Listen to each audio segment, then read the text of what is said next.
আন্দোলনেই ফ্যাসিবাদের পতন বললেন তারেক রহমান। জনগণের রায়ে গণতান্ত্রিক ও কল্যাণ রাষ্ট্র প্রতিষ্ঠার আশা। শিগগিরই জুলাই সনদের চূড়ান্ত ঘোষণা জানালেন আলী রিয়াজ। বাস্তবায়ন পদ্ধতি ঠিক করতে আগামী সপ্তাহে আবারও আলোচনা। রাজনৈতিক অস্থিরতা আর বিপর্যস্ত অর্থনীতির ধকলে অন্তর্বর্তী সরকারের বছর পার, সবকিছু ছাপিয়ে আছে সফলতাও। এবং গাজীপুরে নিহত সাংবাদিক তুহিনকে ময়মনসিংহে দাফন, হত্যাকারীদের কঠোর শাস্তির দাবি স্বজন ও সহকর্মীদের।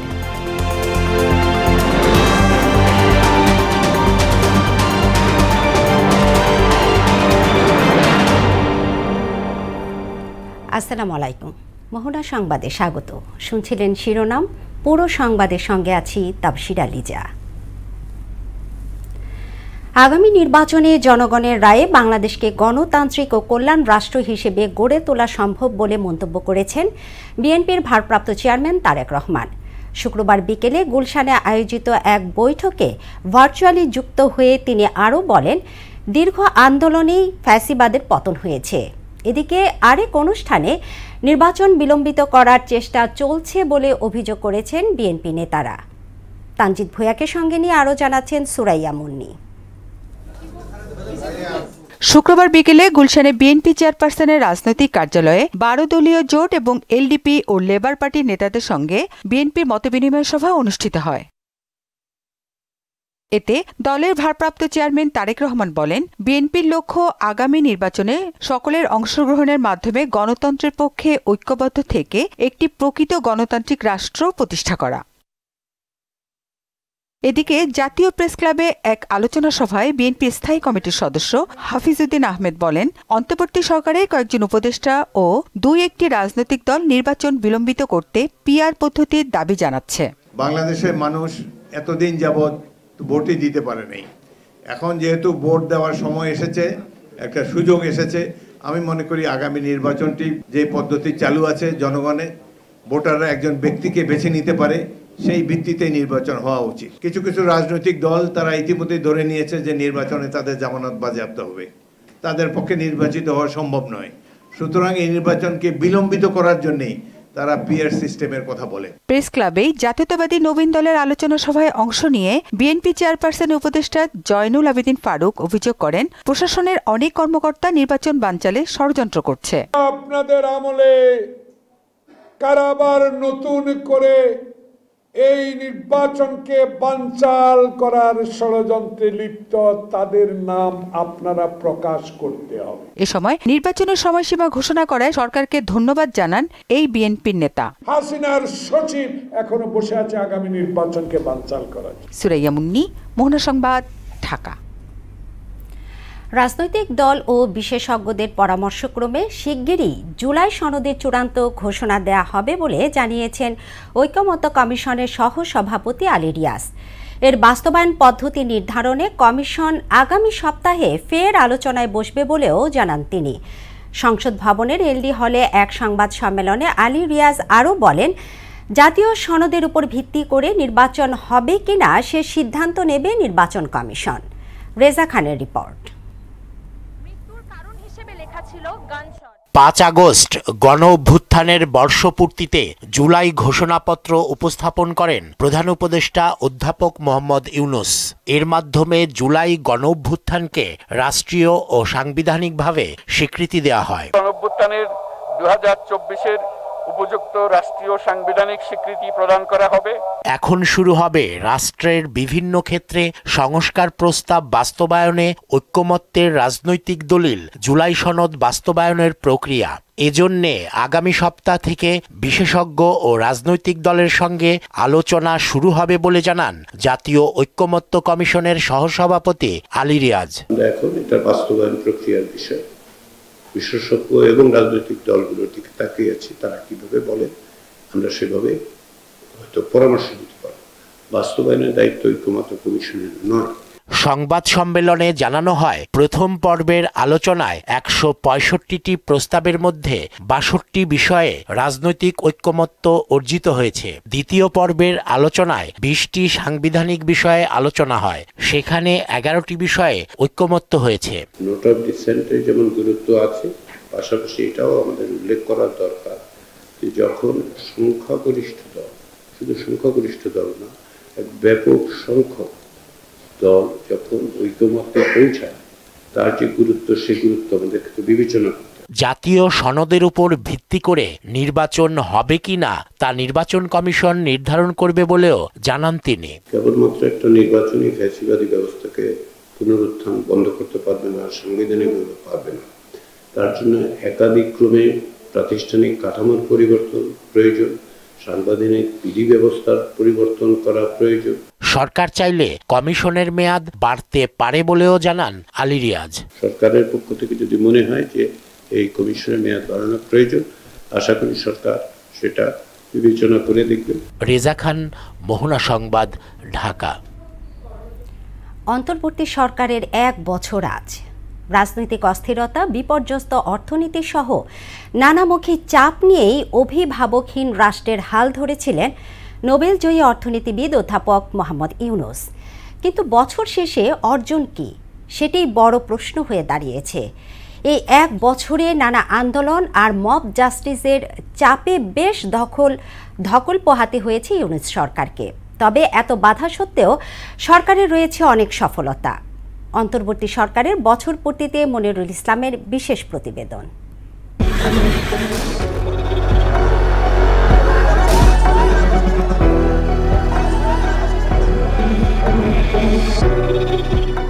দেশ যখন অশান্ত, গণমানুষের চাপে সরকার প্রধান যখন দেশ ছাড়া, তখনই পররাষ্ট্রের হাল ধরেন প্রখ্যাত অর্থনীতিবিদ অধ্যাপক মোহাম্মদ ইউনূস। এটি সেই দিন যেদিনে যাত্রা শুরু হয় অন্তর্বর্তী সরকারের। রাষ্ট্রের রন্ধ্রে রন্ধ্রে যখন দুর্নীতি আর বৈষম্য নামক বিষবাষ্পের নীল ছবল, হাজার হাজার কোটি টাকা লোপাট, ব্যাংকের ভল্ট খালি, উধাও বাক স্বাধীনতার লাগামহীন পণ্যমূল্য, ঠিক তখনই রাষ্ট্রের দায়িত্ব নেন অর্থনীতিবিদ ডক্টর ইউনূস। দায়িত্ব নিয়েই আন্দোলন সহ কঠিন চ্যালেঞ্জের মুখোমুখি হয় ইউনূস সরকার। তারপরও ঠান্ডা মাথায় এসব দুর্বৃত্তায়ন মোকাবেলা করেছে সরকার। এজন্য কখনো কঠোর হতে হয়েছে, কখনো আবার নমনীয়। এত সব কিছুর পরও দেশ গঠনে জুলাই ঘোষণাপত্র সরকারের বড় সাফল্য। অভ্যুত্থানের পর পুলিশ বাহিনী অকার্যকর এবং নিষ্ক্রিয় হয়ে পড়ে। নতুন আরেকটি অপসংস্কৃতি মব ভায়োলেন্সের উদ্ভব হয়, যার বলির শিকার 121 প্রাণ। মব ভায়োলেন্স, রাজনৈতিক প্রতিদ্বন্দ্বী ঘরবাড়ি আক্রমণ করা, তা লুটপাট করা, এগুলো কিন্তু আমাদের এখানে হয়েছে।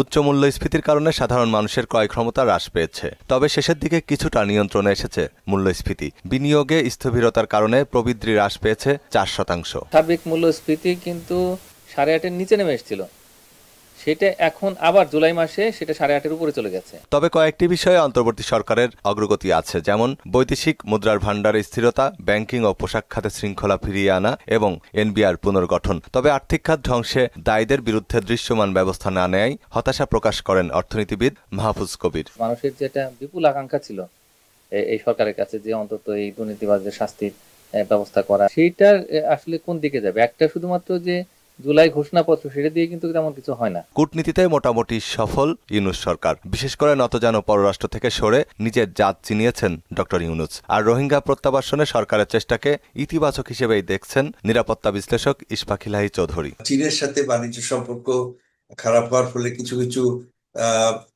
ইনভেস্টমেন্ট চীন থেকে সরে আসতেছে, কিন্তু তারা বাংলাদেশে না এসে তারা ভিয়েতনাম, ইন্দোনেশিয়া, ফিলিপাইন্স, কম্বোডিয়া এগুলো দেশে যাচ্ছে। 1 বছরে অন্তর্বর্তী সরকারের পথ চলায় নতুন বাংলাদেশের স্বপ্নটি এখনো আশার আলো দেখাতে পারেনি। স্বপ্নটি বাস্তবায়নে স্থিতিশীলতা ও আইন শৃঙ্খলা পরিস্থিতি পুনঃপ্রতিষ্ঠা করাও জরুরি বলে মত দিয়েছেন তিনি। নির্বাচনের তারিখ ঘোষণা হয়েছে, সেটা কিন্তু একটা পজিটিভ এবং সব রাজনৈতিক দলই এটাকে পজিটিভ ভাবে গ্রহণ করেছে। ইশফাক ইলাহি এখনো আশাবাদী, রাজনৈতিক ঐক্যমত্য, আইনের শাসন এবং অর্থনৈতিক ভিত্তি মজবুত করার মধ্য দিয়েই তৈরি হতে পারে নতুন বাংলাদেশ, যার স্বপ্ন দেখেছিল এদেশের মানুষ। সমাজের জন্য যে যা প্রয়োজন সেটাই আমাদের করা উচিত। মনিরুল ইসলাম, মোহনা সংবাদ, ঢাকা। গাজীপুরে নিহত সাংবাদিক আসাদুজ্জামান তুহিনকে ময়মনসিংহের ফুলবাড়িয়ায় দাফন করা হয়েছে। শুক্রবার সন্ধ্যার পরে পারিবারিক কবরস্থানে তাকে দাফন করা হয়। হত্যাকাণ্ডে জড়িতদের কঠোর শাস্তির দাবি জানিয়েছেন স্বজন, এলাকাবাসী ও সাংবাদিকরা। এদিকে এ ঘটনায় 5 সন্দেহভাজনকে আটক করা হয়েছে।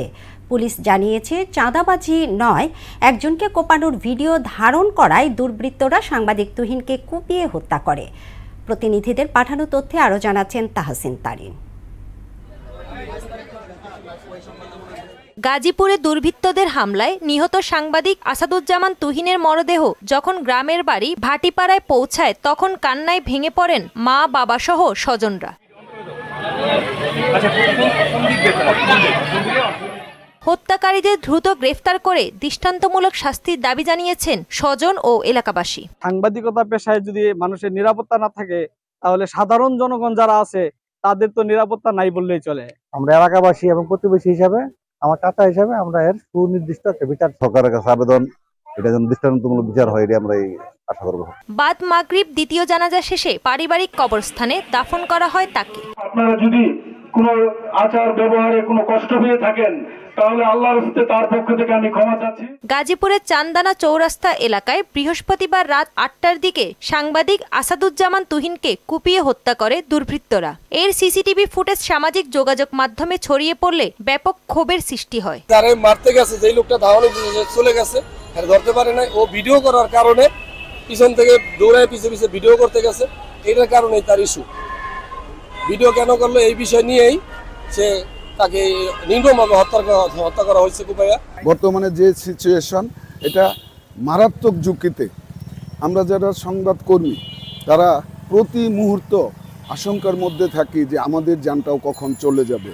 পুলিশ জানায় কয়েকজন দুর্বৃত্ত দেশীয় অস্ত্র নিয়ে এক ব্যক্তির উপর হামলা করে। ওই ঘটনায় ভিডিও করছিলেন সাংবাদিক তুহিন। ধারণা করা হচ্ছে ভিডিও করার কারণে তাকে কুপিয়ে হত্যা করা হয়। একটা বিষয়ের ছবি তুলতেছিলেন, ছবি তোলার প্রেক্ষিতে তার উপর ক্ষিপ্ত হয়ে তারা একে এসে হত্যা করেছে। মামলাটি যেহেতু তদন্তাধীন আছে এবং এখনো যেহেতু আমরা আসামি এখনো গ্রেপ্তার করতে পারি নাই, সুতরাং আসামি গ্রেপ্তার করার পরেই আসলে জানা যাবে যে কি ঘটনা, কি কারণে হয়েছে। এদিকে তুহিন হত্যার ঘটনায় মানববন্ধন ও প্রতিবাদ সভা করেছেন গাজীপুরের সাংবাদিকরা। মানববন্ধন হয়েছে চট্টগ্রাম, দিনাজপুর ও টাঙ্গাইলেও। এই সময় হত্যাকারীদের কঠোর শাস্তির দাবি জানিয়েছেন তারা। তুহিন হত্যার প্রতিবাদের সাথে সাথে যারা এই মিথ্যা ট্রায়ালের সাথে জড়িত তাদেরও বিচারের দাবি জানিয়েছে। তাহসিন তারিন, মোহনা সংবাদ। বৃষ্টির অজুহাতে ফের লাগামহীন হয়ে উঠেছে রাজধানীর নিত্যপণ্যের বাজার। ঊর্ধ্বমুখী পেঁয়াজ, মরিচ সহ সব সবজির দাম বেড়েছে। গরিবের আমিষ, ব্রয়লার মুরগি এবং ডিমের দাম। আর বরাবরের মতোই চরম অস্বস্তি মাছের বাজারে। এদিকে চালের দামের পাগলা ঘোড়াও থামছে না। বাজার ঘুরে আরও জানাচ্ছেন নুশা ফেরদৌস। রাজধানীর বাজারে হঠাৎই বেড়ে গেছে পেঁয়াজের দাম। 15 থেকে 20 টাকা বেড়ে কেজি প্রতি বিক্রি হচ্ছে 80 থেকে 85 টাকায়। আগে ছিল 50 টাকা 40 টাকা, হঠাৎ করে 75 টাকা কেজি, 80 টাকা আছে। যারা তা মনে করেন মজুত করছে এরা কইতেছে আরো দাম বাড়াবো, আরো দাম বাড়বো, এই জন্য এরা ব্যস্ত আছে না। গত 2-3 সপ্তাহে মৌসুমী বৃষ্টির অজুহাতে বাড়তি দামে বিক্রি হচ্ছে সব ধরনের সবজি। প্রতি কেজি কাঁচামরিচ 180 থেকে 200, করলা, কাঁকরোল, বরবটি সহ বেশিরভাগ সবজির দামই 80 থেকে 100 টাকা। আর বেগুন বিক্রি হচ্ছে 100 থেকে 130 টাকায়। মালামাল দূর থেকে ঢাকা আসতে গেলে টাকা চাঁদাবাজি করে, বিভিন্ন কারণে বাড়তি তো আছেই এবং দিন দিন এটা বাড়তেছে। বৃষ্টি বাদলে বন্যার কারণে সবজির দাম অনেক বাড়তি। আমার কাছে মনে করেন 2 হাত 3 হাত এরকম বদল হয়ে আসে। সপ্তাহখানিকের ব্যবধানে দাম বেড়েছে মুরগি ও ডিমের। রাজধানীর খুচরা বাজারে প্রতি ডজন ডিম বিক্রি হচ্ছে 135 থেকে 140 টাকায়, আর ব্রয়লারের কেজি 170 থেকে 180 টাকা। এছাড়া সোনালী মুরগি বিক্রি হচ্ছে 300 থেকে 330 টাকায়। চারিদিকে তো বৃষ্টি, যত খামারিরা আসলে মুরগি তো পালন করে শুকনা জায়গায়। আমরা যারা নিম্নমানের মানুষ, আমাদের জন্য এটা বিপদ আর কি। একালে ডিম কিনে খামো, এটা আমাদের সামর্থ্যের বাইরে চলে যায়। এদিকে কোনোভাবেই নিয়ন্ত্রণে আসছে না নানা অজুহাতে চড়া মাছের বাজার। দাম বাড়লে তো পাবলিকের সমস্যা হইবে, এত দাম বাড়লে। আগে 200-250 মধ্যেই হয়ে যেত, এখন একটু বেশি। চতুর্দিকে পানি, মাছ কম, মাছ অনেক কম। অন্যদিকে অকারণেই বেড়ে যাওয়া চালের বাজারও স্বল্প আয়ের মানুষের নাগালের বাইরে। সবকিছু তো বাড়ছে, কিন্তু মানুষের আয় তো আর বাড়ে নাই। আড়তদাররা জানে, আর যারা আমদানি করে এরা জানে, আর মিলাররা জানে। এমন পরিস্থিতিতে সিন্ডিকেট নিয়ন্ত্রণের দাবি ক্রেতা বিক্রেতাদের। উষা ফেরদৌস, মোহনা সংবাদ, ঢাকা। বিশেষজ্ঞ জনবলের অভাবে দেশের সরকারি হাসপাতালে আধুনিক সরঞ্জাম স্থাপন করা যাচ্ছে না বলে জানিয়েছেন স্বাস্থ্য উপদেষ্টা নূরজাহান বেগম। সকালে রাজধানীর বনানীতে নিয়াহো চায়না বাংলাদেশ হেলথ ও মেডিকেল অ্যাডভান্সমেন্ট অনুষ্ঠান উদ্বোধন শেষে একথা জানান তিনি। উপদেষ্টা বলেন, দেশেই আধুনিক সরঞ্জাম উৎপাদনে চীনের কাছে কারিগরি সহায়তা চাওয়া হয়েছে। পরে চীনের আধুনিক মেডিকেল সরঞ্জামের বিভিন্ন স্টল ঘুরে দেখেন তিনি। এ সময় চীনা রাষ্ট্রদূত ইয়াও ওয়েন উপস্থিত ছিলেন। মালয়েশিয়ায় অবস্থানরত ১,১৩৬ অবৈধ বাংলাদেশিকে আটক করা হয়েছে বলে জানিয়েছেন দেশটির স্বরাষ্ট্রমন্ত্রী সাইফুদ্দিন ইসমাইল। পার্লামেন্টে দেয়া এক ভাষণে তিনি বলেন, এবছর জানুয়ারি থেকে জুলাই পর্যন্ত অবৈধ অভিবাসন বিরোধী অভিযানে প্রায় ১৭,৯০০ জনকে আটক করা হয়েছে, যাদের মধ্যে ১,১৩৬ জন বাংলাদেশি। সাইফুদ্দিন বলেন, আটক অভিবাসীদের দেশে ফেরত পাঠানোর প্রক্রিয়া চলছে। এদিকে যাদের কাগজপত্রের বৈধতা শেষ হয়ে গেছে তাদেরকে পুনর্বাসনের জন্য কূটনৈতিক প্রচেষ্টা চালিয়ে যাচ্ছে বাংলাদেশ হাই কমিশন। প্রধানমন্ত্রী বেঞ্জামিন নেতানিয়াহুর গাজা সিটি দখলের প্রস্তাব অনুমোদন করেছে ইসরায়েলের মন্ত্রিসভা। এদিকে গাজা জুড়ে ইসরায়েলি হামলায় গত ২৪ ঘণ্টায় নিহত হয়েছে আরও ৩২ ফিলিস্তিনি। অনাহারে মৃত্যু হয়েছে ২ শিশুর। বিশ্ব স্বাস্থ্য সংস্থা সতর্ক করে বলছে, গাজায় ৫ বছরের নিচে ১২,০০০ শিশু তীব্র অপুষ্টিতে ভুগছে। অন্যদিকে লেবাননে ইসরায়েলি হামলায় ৬ জন নিহত এবং ১০ জন আহত হয়েছে। বিস্তারিত কাজী শাহরিনের ডেস্ক রিপোর্টে। ফিলিস্তিনের অবরুদ্ধ গাজা ভূখণ্ডের গাজা সিটি দখলের নতুন প্রস্তাব অনুমোদন করেছে ইসরায়েলের মন্ত্রিসভা। শুক্রবার ভোরে নেতানিয়াহুর কার্যালয় এক বিবৃতিতে দখল পরিকল্পনা ঘোষণা করে বলেছে, ইসরায়েলি সামরিক বাহিনী গাজা শহরের নিয়ন্ত্রণ নেয়ার প্রস্তুতি নেবে এবং যুদ্ধক্ষেত্রের বাইরে বেসামরিক জনগণকে মানবিক সহায়তা দেবে। ইসরায়েলি এক কর্মকর্তার বরাতে এক্সিওস নিউজ জানিয়েছে, আগামী ৭ অক্টোবরের মধ্যে গাজা সিটি থেকে সব ফিলিস্তিনিকে আশ্রয়কেন্দ্র সহ বিভিন্ন স্থানে সরিয়ে নেয়ার পরিকল্পনা করেছে ইসরায়েল।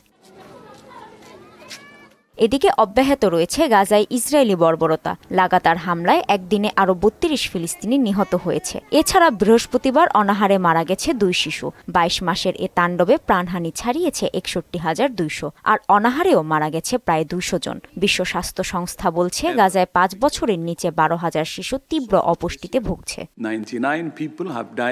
অন্যদিকে যুদ্ধবিরতি চুক্তি ভঙ্গ করে লেবাননে ৩টি বিমান হামলা চালিয়েছে ইসরায়েল। এতে পূর্বাঞ্চলে কমপক্ষে ৬ জন নিহত ও ১০ জন আহত হয়েছে। ইসরায়েল এ হামলাগুলোর দায় স্বীকার না করলেও তাদের সেনাবাহিনী জানিয়েছে তারা হিজবুল্লাহর অবকাঠামোর লক্ষ্য করে আক্রমণ চালিয়েছে। কাজী শাহরিন, মোহনা সংবাদ। শুল্কে দিশাহারা ভারতের সঙ্গে বাণিজ্য আলোচনা নাকচ করে দিয়েছেন মার্কিন প্রেসিডেন্ট ডোনাল্ড ট্রাম্প। তিনি বলেছেন, শুল্ক সংক্রান্ত বিরোধ মেটার আগে ভারতের সঙ্গে কোনো বাণিজ্য আলোচনা হবে না। ভারতীয় পণ্যের উপর মোট ৫০% শুল্ক আরোপ করেছেন মার্কিন প্রেসিডেন্ট। এর মধ্যে ২৫% ইতোমধ্যেই কার্যকর হয়েছে এবং রাশিয়া থেকে তেল কেনার শাস্তি হিসেবে বাকি 25% শুল্ক আগামী ২৮ আগস্ট থেকে কার্যকর হবে। এমন অবস্থায় e commerce giant Amazon, Walmart, Target ও গ্যাপ সহ বড় বড় মার্কিন রিটেইলাররা ভারত থেকে পণ্য নেওয়া স্থগিত করেছে। শেষ করছি মোহনা সংবাদ, তবে যাবার আগে শিরোনামগুলো আরও একবার।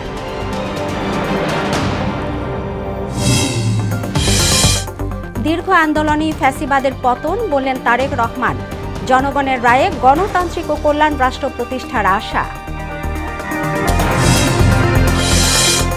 শিগগিরই জুলাই সনদের চূড়ান্ত ঘোষণা, জানালেন আলী রিয়াজ। বাস্তবায়ন পদ্ধতি ঠিক করতে আগামী সপ্তাহে আবারও আলোচনা। রাজনৈতিক অস্থিরতা আর বিপর্যস্ত অর্থনীতির ধকলে অন্তর্বর্তী সরকারের বছর পার, সবকিছু ছাপিয়ে আছে সফলতাও। এবং গাজীপুরে নিহত সাংবাদিক তুহিনকে ময়মনসিংহে দাফন, হত্যাকারীদের কঠোর শাস্তির দাবি স্বজন ও সহকর্মীদের।